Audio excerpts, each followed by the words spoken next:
Myanmar does not need any more stores, markets, coffee shops, etc., etc. Myanmar needs business solutions to business problems because Myanmar is not short on consumer demand. Myanmar is short on consumer infrastructure. If you think Myanmar needs another cafe, you need to stop thinking. The biggest business opportunities in Myanmar today is not in restaurants. It is in solving these business problems, connecting consumers to sellers. Hello everyone, it's Asian Anthony, and in this video, distributors. Now I want to talk about distributors because if you want to sell a product in Myanmar, you have to understand how products move around in Myanmar, and this is through distributors. Now distributors are kind of like monopolies, but usually when people think about a monopoly, they think about one or two companies that dominate a business sector, usually because of regulatory barriers or just government favoritism. But there's another type of monopoly that's just based on market power, and that's what I'm going to talk about today. In Myanmar, there's a handful of distributors that control the distribution for almost all of the imported goods. This could be pharmaceuticals, food, electronics, etc., etc. These distributors buy products from the manufacturer, directly from the manufacturer in bulk, and they sell the products to the stores, and the stores sell the products to the consumer. So basically, the distributor is the middleman. So let me explain to you everything that these distributors do. They arrange for the shipping of the product to Myanmar. They pay customs and whatever taxes are involved. They own the warehouses that store the product. They employ sales teams that go and market the product. They also deliver the product to the stores, which is a very big. And they generally take care of all things in between the manufacturer and the store. Now, all countries have distributors. This is not just for Myanmar. But what makes Myanmar different is how much power the distributors have. For example, in America, a lot of times you can buy a product directly from the source, especially with places like Amazon.com. And if you're selling a product here, in America, you don't really need a distributor. You can market and sell the product to whomever you want. In Myanmar, it's different. The producers don't have the same power, especially the international producers. Now, here's where it gets tricky. In Myanmar, it's very common for people to have exclusive distribution rights. This just means that a company is always going to work with one distributor. Okay, who are these distributors? Well, it's almost impossible for a normal person to be a distributor. You pretty much have to know somebody in the government. This distributor is basically taking all the business from this one company. These are big international brands. I'm talking like Coca-Cola and Oreo. So rather than a brand opening up a subsidiary in Myanmar, they usually just give one importer or one distributor a exclusive deal, and that person or that team of people, they do all of the marketing, selling, storing, everything for this company, and they are given a lot of power to almost not even be connected with these big brands. Have you ever wondered why Coca-Cola is still in Myanmar? How did that happen? Have you ever wondered how a lot of these beer companies are still in Myanmar? How did that happen? They have exclusive rights from a distributor.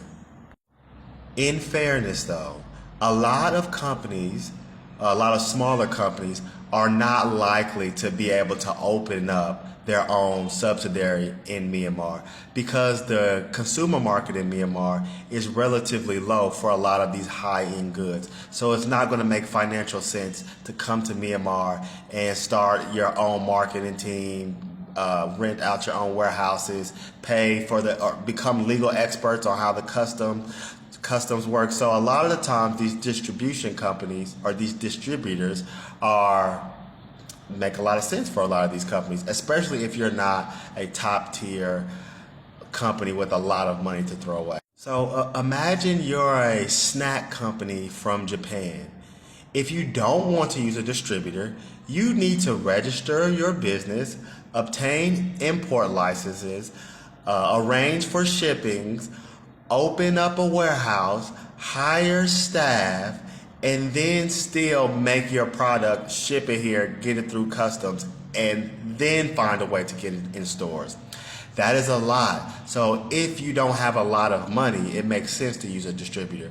These distributors have long relationships with a lot of these stores. I mean, these stores and these distributors are very, very close because that is just how you do business in Myanmar. But I think the main problem is that there are just a handful of distributors that get to provide the products for hundreds of international companies.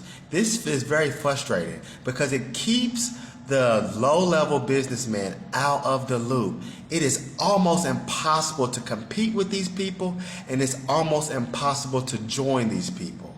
This is why building business infrastructure is so important. We in Myanmar need more digital platforms. There's no reason why a small business can't create a website and people can buy and sell directly on this website, directly from the manufacturer or the producer. This will reduce the need for distributors. Unfortunately, that is not the case right now. And it's not because we can't do it. It's because we have not built the business infrastructure to do it like many other countries. Also, I think it's worth to remind people that distributors have a place in Myanmar, and other countries use distributors too. The difference is the amount of power that the distributors have in Myanmar. I understand that a lot of people in Myanmar can still buy things from like Facebook Marketplace and different messaging apps, but this is not the same, because when you are buying something from Facebook Marketplace, you are either buying it from a person who is not a business, they're just selling you a product, or you're buying it from a store. You're not buying it directly from the manufacturer. And that is where we need to build the infrastructure. So I'm just going to come out and say it. The system that we use in Myanmar with these distributors leads to corruption. It doesn't have to lead to corruption, but it does lead to corruption. Ask yourself, who is profiting from all the e-vehicles that are coming into Myanmar? I don't want to say these people's name. Let me just leave you with a list of a few examples of companies that use distributors here. Sony, Samsung, Acer, Xiaomi, L'Oreal, the skincare brand, Red Bull, PepsiCo, Nestle, Heineken, Acer, Pfizer, Bayer, 3M, Makita, Caterpillar, Microsoft, Cisco, Dell, HP, a lot. And all of these companies, if they did not have a distributor, they would have to hire people in Myanmar, in their warehouses, in their marketing teams. And there's a lot of staff that did not get hired because of these distributors. So I'm just going to come out and say it. The system that we're using in Myanmar leads to corruption. Not always, and I don't want to put any names on this, but when you have a small amount of people or a small group of people dominating an extremely large market, almost all of the international brands that do business in Myanmar must use a distributor. Why? There's absolutely no reason for this. Ask yourself, who is profiting from all these e-vehicles? Did you guys know that that's an issue with a distributor? This person, you know this person's name, I'm not going to say it. Okay, the person or the group of people that are going to profit from these e-vehicles coming into Myanmar are distributors. And that is the problem. We don't need distributors. We need better business infrastructure. We should be able to buy our products directly from the source, or we should allow the source to sell their products directly to the consumer.